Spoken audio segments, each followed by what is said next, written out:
ईश्वरोवाच श्रीराम राम रामेति रमे रामे मनोरमे सहस्रनाम तत्तुल्यं राम नाम वरानने श्रीराम राम रामेति रमे रामे मनोरमे सहस्रनाम तत्तुल्यं राम नाम वरानने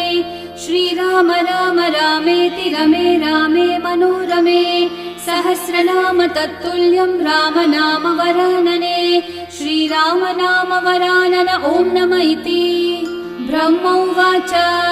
नमोऽस्त्वनन्ताय सहस्रमूर्तये सहस्रपादाक्षि शिरोरुबाहवे सहस्रनाम्ने पुरुषाय शाश्वते सहस्रकोटियुगधारिणे नमः सहस्रकोटियुगधारिण ॐ नम इति सञ्जय उवाच यत्र योगेश्वर कृष्णो यत्र पार्थो धनुर्धरः तत्र